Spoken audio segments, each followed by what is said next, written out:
Hey CEimpact subscribers, welcome to the GameChangers Clinical Conversations podcast. I'm your host, Josh Kinsey, and as always, I'm super excited about our conversation today. Alzheimer's disease is a devastating condition that not only impacts millions of patients, but also places an immense burden on families and caregivers. In today's episode, we'll discuss the evolving treatment landscape, recent breakthroughs, and how pharmacists can play a critical role in supporting patients, navigating new therapies, and providing compassionate care.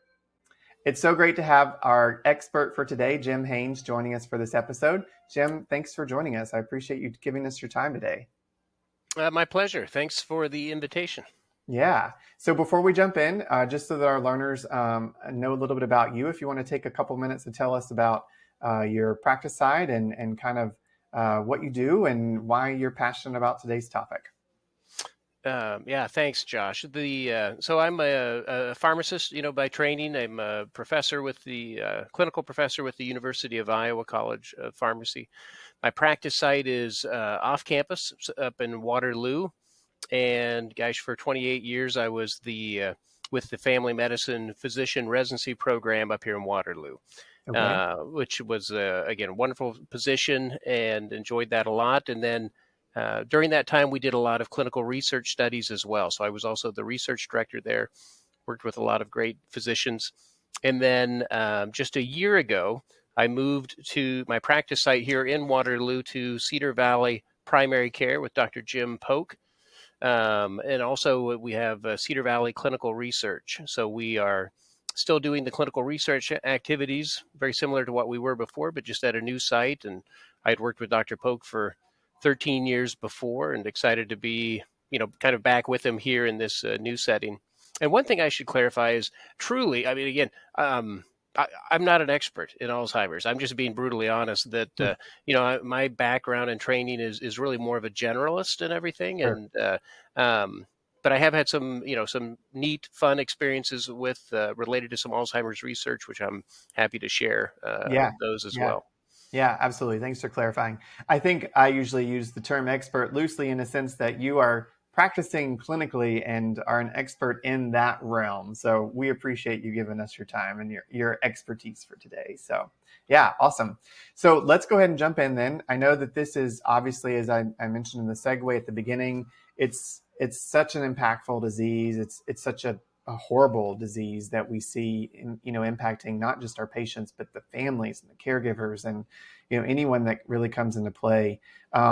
So just, I always like to level set at the beginning of an episode and just make sure that everybody's on the same page. So just remind us a little bit about Alzheimer's disease. What are some of the things that we see typically with that and really kind of the impact that we see that it has on our patients and our caregiver, their caregivers? Yeah, Alzheimer's is as you know, obviously is a chronic neurodegenerative disorder of unknown cause and usually kind of gradual or insidious onset that can lead to progressive problems with cognition and thinking and behavior, and is the number one cause of dementia, worldwide. Mm-hmm. And just as you said, it's it's devastating, obviously, for the individuals affected, but also terrible for the family members and the caregivers, mm-hmm. And a very expensive disorder as well. Not to mention the human aspect of it. Yeah, for sure. And also just to remind everyone, and again to set the foundation, there is no cure for Alzheimer's. There are some treatment options that are out there. We can symptomatically kind of control some things as well, but there is no current cure for Alzheimer's, correct? Absolutely correct. Yeah. So no, I think there's still enormous uncertainty even for the cause, overall, mm-hmm. And certainly a number of different hypotheses in that regard. But certainly no cure. I would agree. Yeah. So let's talk a little bit about the treatment landscape. As I mentioned, I think in the most, in a few recent years, we've had some breakthroughs and some different things that seemed very promising and maybe didn't pan out as much as we had all hoped that they would. But then, of course, we've had symptomatic treatment and management for several years now. So maybe let's just level the playing field of what's out there in the realm of treatment options and management of the disease, and just kind of go from there. Yeah, no, going back, I was just trying to think if we could almost go way back in time to Atacrin, or Cognex, again, a brand name of a drug that Oh yeah. now is no longer removed, but was the kind of precursor of the among the class, though, that's still available, and that's so the most commonly prescribed drugs are the cholinesterase inhibitors. Hmm. These would be medicines like donepezil, rivastigmine or Exelon, or galantamine as well would be another one. Hmm. And really, they've kind of been the go-to drugs, that Standard. Yeah. standard drugs for the last, gosh, it almost feels like 15 years or so, or maybe even Yeah. longer than that. Yeah. I would say I remember them in school, so I guess it's been probably pushing 20 now. Yeah, So yeah. probably is. That Yeah. probably is. Yeah. But as of recently, there's been some breakthroughs in some other medications. So you want to kind of mention a couple of those or talk a little bit Yeah, about some of those? Yeah. yeah. So there's, it's kind of been a resurgence of interest and activity and a lot of clinical trials all Sure. around some new therapies and everything. So two new medicines that have received traditional FDA approval, and that's lecanemab or Leqembi, and then the other one that was approved a year later, I think in summer of 24, was donanemab or Kisunla. And so two new monoclonal antibodies. Both are IV medicines, and I'm sure we'll go through and talk about them. But they have both shown improvement in slowing the loss, if you will, of cognition when studied in some very rigorous method clinical trials to evaluate their efficacy. Okay. Okay. Yeah. So while we're here, let's go ahead and chat about them. So what you'd mentioned too that you'd been involved in some studies and things like Yeah, that. So let's chat about those as well. What's kind of been your role in that, and yeah. maybe what kind of got you interested in the topic? Yeah. And I should even so the even though they have different, there are some differences in their targets.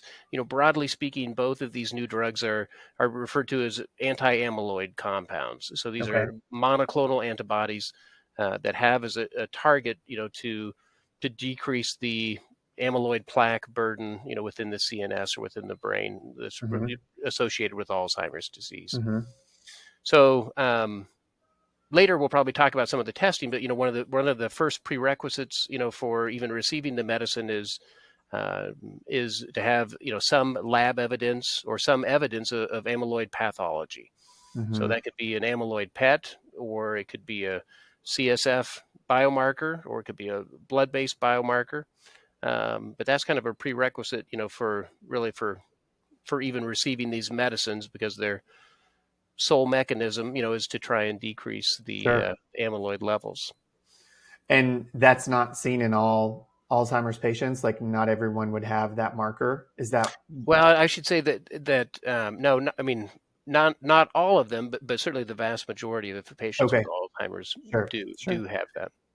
Because I think, and correct me if I'm wrong. Again, this is definitely not anything in my realm of expertise at all. But I think what I remember hearing was that at one point it was thought that that was the cause of the progression of disease was the amyloid plaques, right? And so now I think it's come about that it's maybe a player, a contributor to the progression, but it's maybe not the sole cause. Does Yeah, that no, seem accurate? well, I think it's fair to say there's still uncertainty. The Sure. kind of originally, or I mean, previously, again, there's thought about the progression that the amyloid plaques would, you know, lead to or facilitate Hmm. the formation of the tau tangles, which could go on and lead or facilitate some of the neurodegeneration and clinical symptoms. Then, um, but I mean, again, it's probably an oversimplification, to state that and everything.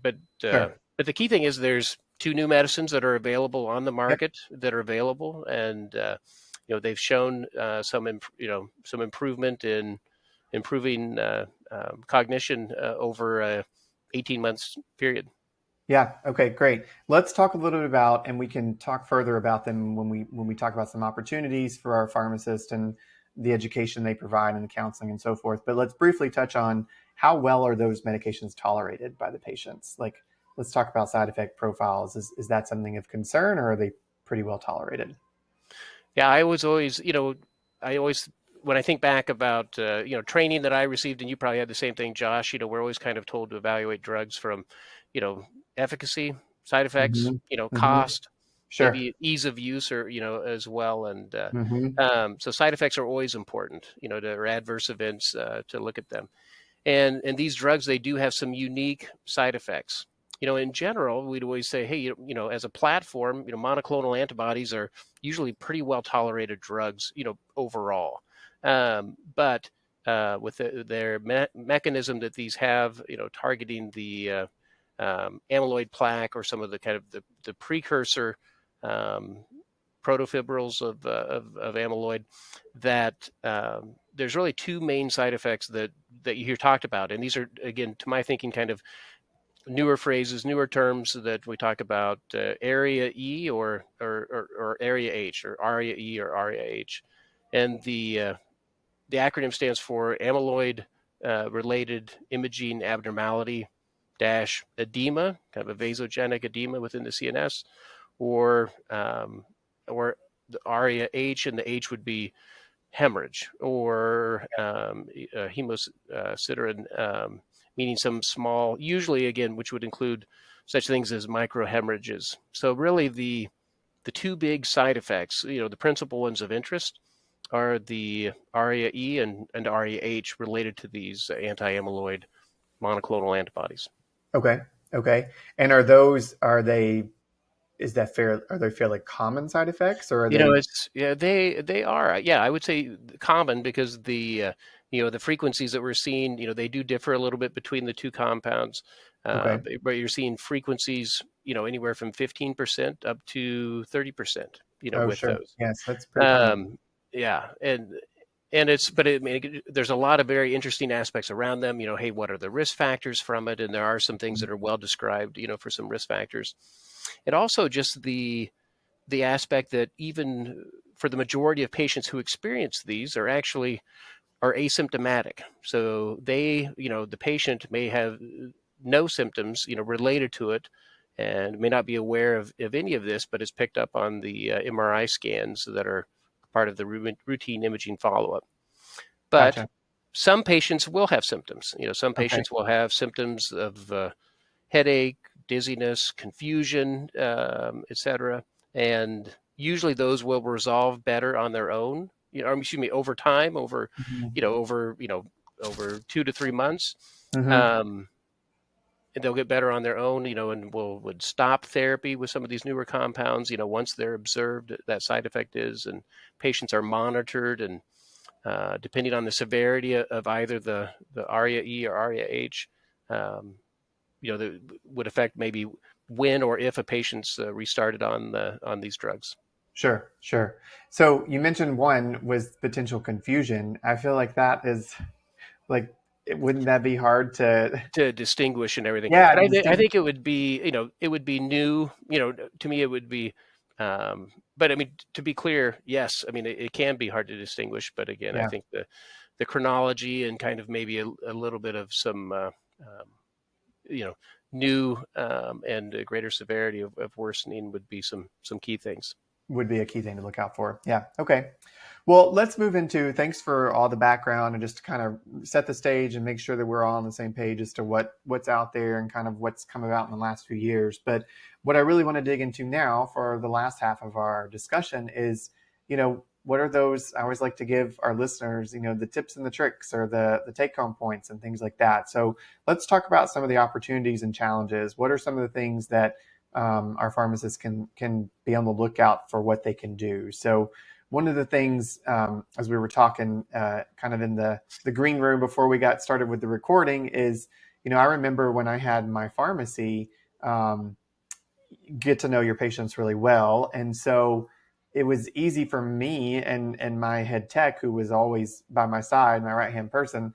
It was easy for us to identify when a patient was just not the same. They weren't acting the same. They seemed to be declining in their memory, or they seemed to just not be as happy as they used to be, or whatever. And so it was easy to kind of be like, you know what, Mr. Jones is just not himself lately, and to kind of watch out for that. So I think it's probable to assume that, one of the things that we as pharmacists can do is look for the early diagnosis and look for the opportunities to kind of raise the flag that, hey, we may be in early stages, or it looks like dementia is on set, whatever. What are your thoughts on that being an opportunity for our pharmacists? Yeah. Oh, absolutely. Just to, Josh, as you said in your community pharmacy, example is a great one that, few healthcare professionals interact with patients or see them as frequently as As we do. pharmacists do. Mm-hmm. Yep. And so, like you said, the pharmacist is in a great position to pick up on and observe, changes in, Mm-hmm. in functional status or activities or Behavior, or yeah. moods and behaviors of Mm-hmm. patients and everything. So, and historically, dementia, is a woefully underdiagnosed, condition. So yes, I very much so think that the pharmacist can do a lot for identifying those changes.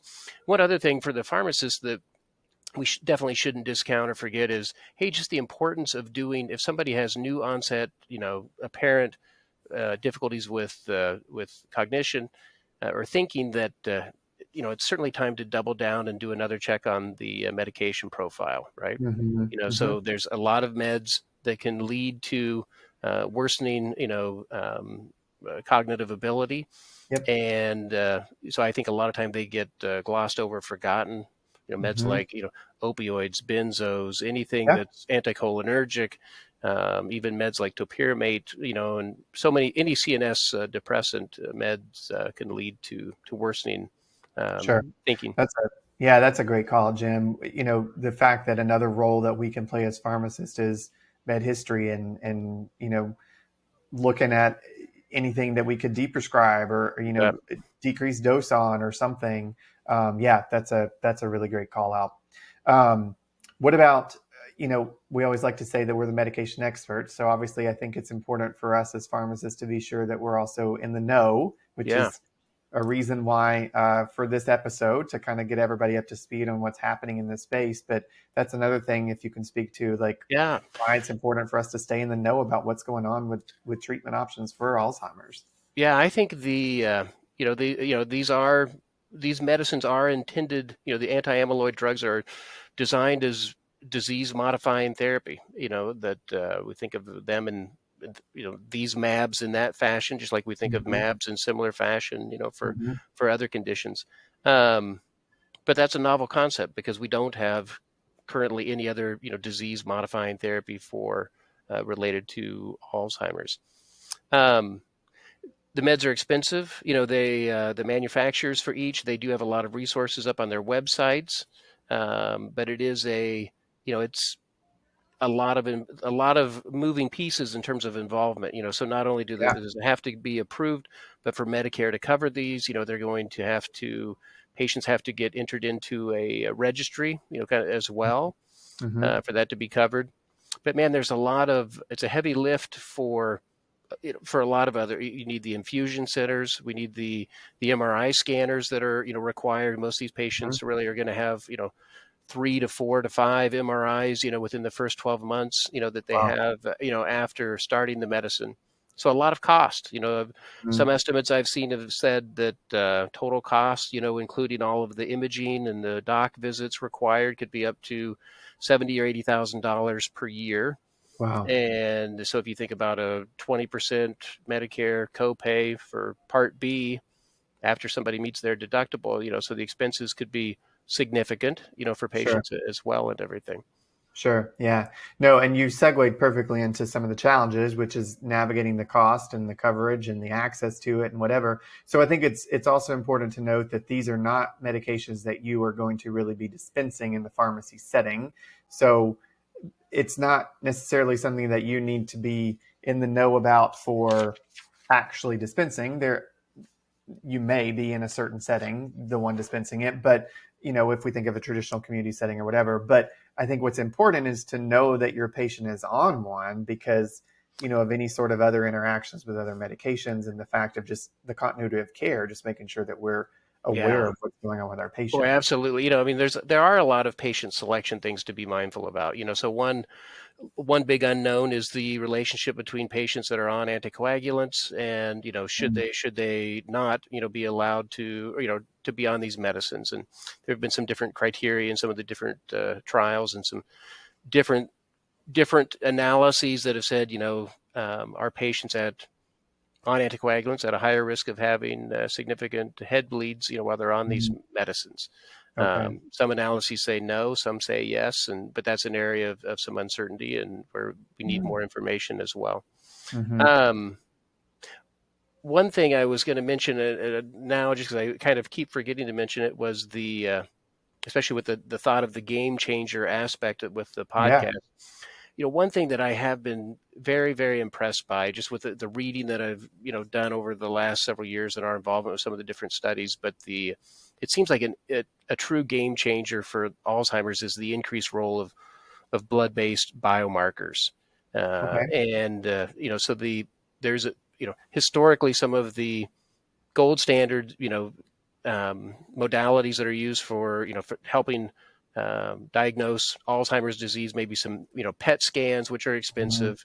Mm-hmm. Those could be looking at a host of different things, or even um, uh, analyses of amyloid or tau from Mm-hmm. CSF fluid, which again we know is very invasive to get CSF Yeah. fluid, and Who um, wants to do that? who wants Right. to sign up for that and Nobody. everything. But the Yeah. thing that's been really new is the significant steps forward in terms of the blood-based testing. And one in Okay. particular that I think deserves some special mention is a blood test called for p-tau 217. And there's different, and this is phosphorylated or hyperphosphorylated tau fragment of 217 that is a blood test. So, when it's, and it performs very, very well in terms of the accuracy of the test, of confirming not only, CSF analyte of the same, but also a amyloid PET scan as well. So Okay. to me, that's really becoming a Yeah, changer here very, very soon, to think about, okay, so we've for got sure. a blood test. And this recent work group just came out even in 24 and said that with some of these plasma tests, if they have the same sensitivity and specificity and accuracy of the CSF tests, that some of these can be used for diagnosis of Wow. Alzheimer's disease. So to Wow. me, it's not hard to say, and it seems like we're in this transition period then where, um, not too far down the road, and some might even argue you can do such now with being able to do, a true blood-based test for Alzheimer's disease. And with That's the interesting. So, Jim, where are those tests currently being conducted? Like, who are they, at a lab setting? Are they in the prescriber setting? Like, who is Yeah. conducting So I mean, those? How I much think blood is needed? yeah, for sure, so the neurology offices are using them. Like for the ones that we do here in Waterloo, they're sent up to Mayo, for Okay. analysis. So they are available and everything, Okay. and so I think that's a significant step forward. And maybe Sure. one thing we haven't talked as much about is that with these newer drugs, really they've been approved for people with mild Alzheimer's disease. So really, Mm-hmm. patients with early Alzheimer's disease, Mm-hmm. very mild Alzheimer's related dementia, or even MCI, or a mild cognitive impairment. The prevailing thought is that these newer drugs may turn out to be most effective in individuals who are even earlier than that in the continuum of Mm-hmm. Alzheimer's, of phases of Alzheimer's. and Oh, sure. So and getting in early, really, really yeah, early, and yeah, the blood test may be able to be that biomarker that yeah. shows us that. The Yeah. blood tests are being used to identify patients, Hmm. to enroll into studies like Wow. these. Yeah. And one thing just to be excited about, because I do think this is an exciting part, is that Yeah. studies that we don't have back yet but are cooking, and underway right now, are Sure. use of these newer drugs in individuals who have preclinical Alzheimer's disease. So preclinical, I'm emphasizing biomarker positive, but no symptoms. So Got it. those studies are already underway, and it'll be very, very interesting to see if if they Yeah, meet their endpoints of showing benefit at a very, very pre-symptomatic stage to see sure. if they can delay the onset of symptoms. Yeah. Well, I don't know if you've followed my what I was trying to get to with the who's doing the testing or whatever, but Mm. obviously, with the point of care testing expansion for pharmacists now in most states and the ability to do that, I guess my thought was, is it going to eventually come down the road to where pharmacists can be the ones who are doing these testing early on for patients and determining whether or not they're candidates or have these biomarkers? So hopefully that's It's something to, yeah. Well, I think it's. I our mean, fingers crossed for. down the road, I think those types of possibilities will be there. It is Hmm. interesting that Quest had a direct-to-consumer test of related to amyloid pathology that I think they had it available for about 6 months, and then they kind of changed it back again to where it was only accessible to Prescribers. prescribers and everything. But so I mean, I think Interesting. there's certainly interest, Yeah, in those types of tests and everything. making them more available to the general public. Okay, that's great. So one thing I want to touch on before we kind of wrap up with our time, I'm always shocked at how fast our time goes because I'm always just learning so much and Yeah, in it, and then it's like time to go. So one thing I did want to touch on because we mentioned at the beginning, and it is something that I think is very well known for most everyone, is the burden on the caregivers as well. And I think the one way that you know pharmacists can't be these counselors, and that's not what we are, but what we can do is we can provide patient counseling on education of the things of medications and different things, and some of the side effect profiles or other medications that may be contributing, like we mentioned with the anticholinergics and things like that. So if you can just speak on briefly, what are some ways that we can support these caregivers? What are things that we can do as pharmacists to kind of set ourselves up for success there to really kind of help the caregivers, because ultimately that's going to help the patients as well. So yeah. I think one thing that I think you mentioned there was a little bit about expectation setting, um, and I think this is a great thing to keep in mind. So these newer drugs, just since we're kind of talking about them as well as yeah. there's not an expectation that they improve, you know, cognition and function. So I think Hmm. that is a powerful, you know, thought that we need Discussion. to Hmm. make sure that's clear with people. So, Hmm. meaning, improvement over again their activities and function over baseline. That's not the expectation. That's the Hmm. expectation is to see if they can slow The the progression. progression of the disease and everything. And it Hmm. also makes it kind of reinforces why there's maybe some excitement and buzz to see what they can do in a population of individuals who have preclinical disease. Hmm. That. Um, Because so if I we're think, slowing the progression before the side effects or before the decline yeah, and everything is showing yeah, up, then we're yeah, really making a difference. Yeah. yeah. Yeah. Um, but other support for I mean, caregivers obviously they need all the support that we can give them for trying to help make medicines as make the medicine taking process as easy as we can Hmm. for patients. Hmm. Sometimes patients, especially as they get more advanced in Alzheimer's disease, have more difficulty with more increased dysphagia as well, and Sure. difficulty swallowing. So we can be Swallowing. mindful Hmm. about that Yep. with trying to Yep. get formulations of drugs that can help people also. But I Yeah. think also a big thing that we probably should be better about is inquiring about the community resources that patients are Mm. tapped into, Sure. and there's Yep. definitely we should encourage people to be reaching out to local resources in their area to try and help Yeah. them, um, Yeah. find some things that could help them with direct care. And I'm going to do a shameless plug, Jim, for a product that we have on, Good. training for community health workers, which is, a new kind of uh, idea in the pharmacy space where technicians are cross-trained as community health workers and really kind of helping to make some of those connections and really kind of provide the information needed for these patients on varying resources, especially that affect this population. So yeah, there's certainly I think I make a CHW connection in almost every episode, so the listeners are used to that. But That's great. as I show, I mean, it is something that can really benefit your patients in the practice settings, in the pharmacy practice settings. So, yeah. Well, Hey, again, if you did a shameless plug, I'm going to sneak one in as well, if I may. yeah, sure.